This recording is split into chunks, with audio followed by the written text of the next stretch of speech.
Welcome to the Glenn Beck program. America, I don't want to be the bearer of bad news because that's not really fun.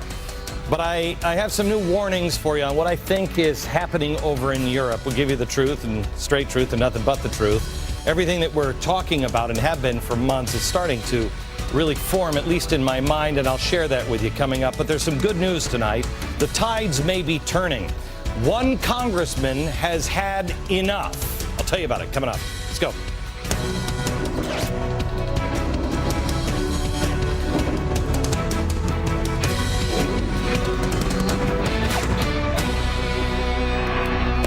Hello, America. This is a week that you don't want to miss a single episode. Please tell all of your friends, tape every single episode this week and watch them.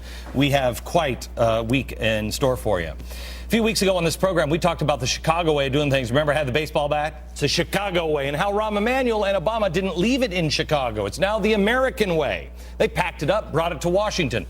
Washington is already corrupt enough, but the ante has now been raised. The unions are running roughshod and demanding payback on their investment. Those are the words of Andy Stern, not mine. The people are now being ignored. Ethics and values are thrown out the window for anything that suits anybody's purpose. Healthcare votes. Everything's starting to come undone. And this is where it gets frightening, but also a ray of sunshine, possibly. A congressman, a Democratic congressman. His name is Eric Massa. He's from New York. He is the center of some controversy. You might have heard about this. He voted against cap and trade, and that really hacked off top Democrats. Now he's against Obama's health care plan as well. Well, there's been some leaks of some scandals in the press, et cetera, et cetera. Here's what Massa said on his radio broadcast yesterday about what happened after he voted against cap and trade. Listen. But when I voted against the cap and trade bill, the phone rang, and it was the chief of staff to the President of the United States of America, Rahm Emanuel. And he started swearing at me in terms and words that I hadn't heard since that crossing the line ceremony on the USS New Jersey in 1983. Okay. So instead of discussing it like rational human beings, Emanuel calls up and threatens him. After that, health care.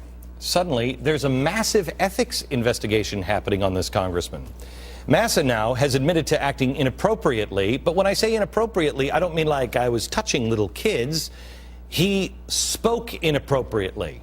He's resigned. Just a little while ago, it became effective, just a couple of minutes ago. The Democratic Party are out to destroy this man.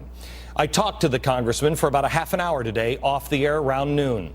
I asked him about the crass comments he made at a wedding. While it's not something I would do or condone, it really doesn't seem like the punishment is fitting the crime here. There's a lot of smearing going on. Rahm Emanuel is running around D.C. calling people, in deference to Sarah Palin, the R word.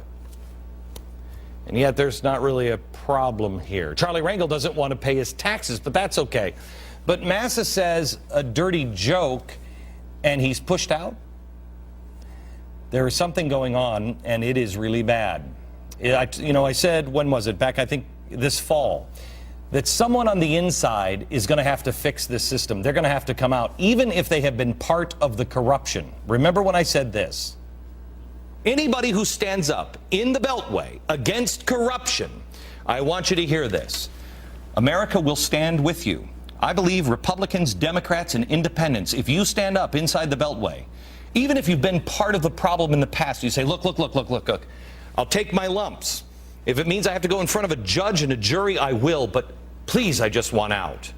Let me tell you something. If you help clean up the mess, we'll stand with you.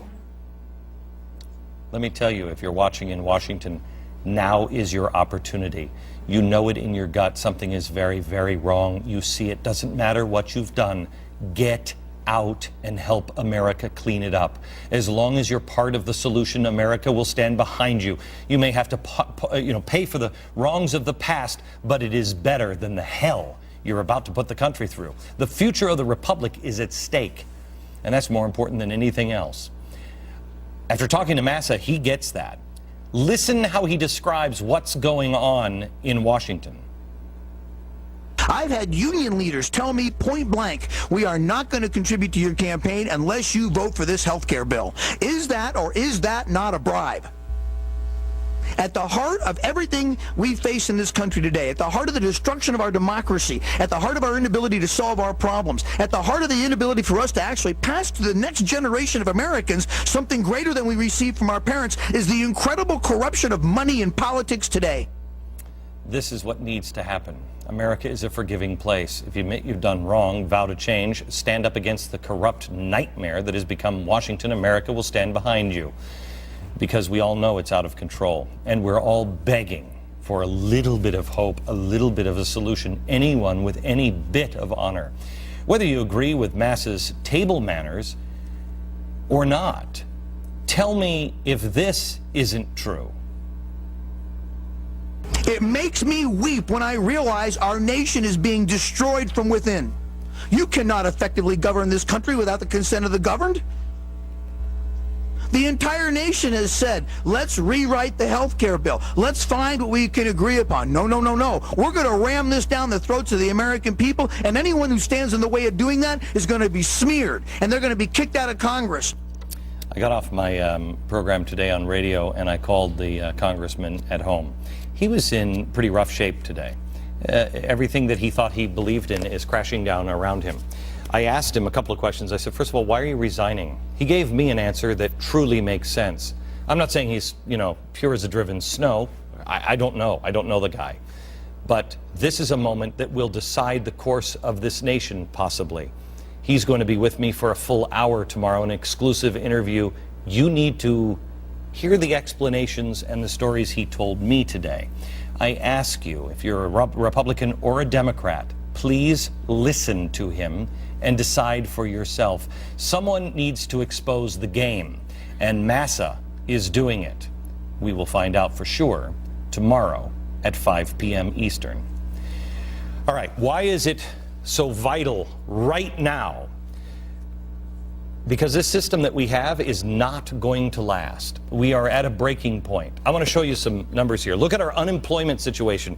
If you remember right, Obama says the worst is behind us. Really? Let me show you these unemployment numbers. Whoa, look at this. What is the purple line? 2007 to present. This is unemployment declines. Can you give me the whole thing from 1946? Do you have that? I want to give you an idea. Do you have that? We had it. Okay. The Great Depression was down about here. Okay, right after World War I. This line, this is, where's George Bush? Yeah, this is George Bush, that evil president. Look at this. Look at this. Now, it's not just jobs. I've been telling you now for, a year? Commercial real estate loans. Well, the Congressional Oversight Panel recently reported $1.4 trillion of loans come due between now and 2014. 50% of these loans are underwater.